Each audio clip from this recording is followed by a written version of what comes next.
নমস্কার, আমি বন্দনা। আমার কিচেনে আপনাদের সবাইকে স্বাগত জানাই। আবারও এসে হাজির হয়েছি কম খরচে কিভাবে বাড়িতে কাসুরি মেথি তৈরি করবেন। দেখে নেওয়া যাক আজকের এই রেসিপিটি।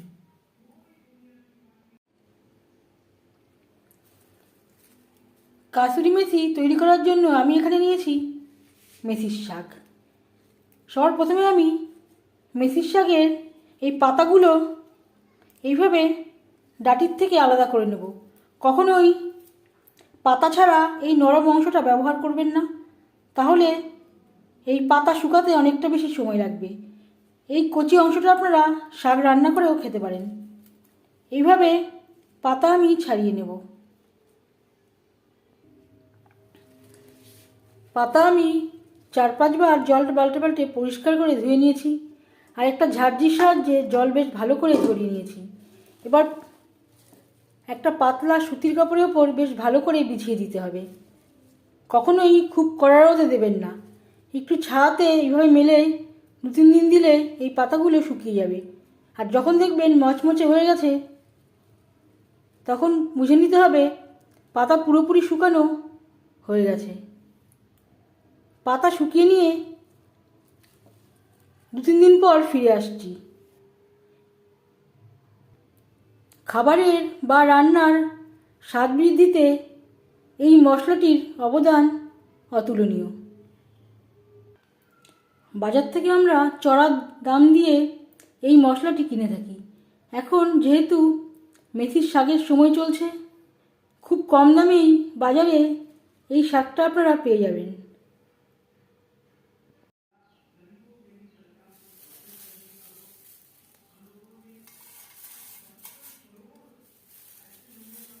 চার দিন পর ফিরে আসলাম। যেহেতু এখন রোদের তাপ একটু কম রয়েছে, আমার মোট শুকোতে 4 দিন লেগেছে।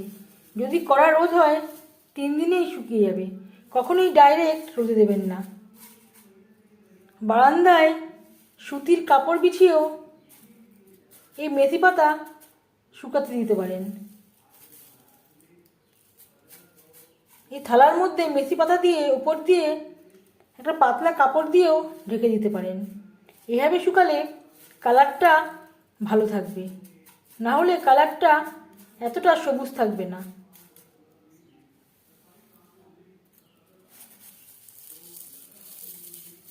মচমচে হয়ে গেছে। এই পর্যায়ে বুঝে নিতে হবে কাসুরি মেথি রেডি। একটা এয়ারটাইট কন্টেনারে ভরে রেখে দিলে 1 বছর ভালো থাকবে। আরেকটা কথা মনে রাখতে হবে, যখনই নরম হয়ে যাবে তখনই মাঝে মধ্যে 1 দিন অন্তত রোদে দিতে হবে, তাহলে সারা বছরই ভালো থাকবে। আর দোকান থেকে কিনে খাবার প্রয়োজন হবে না।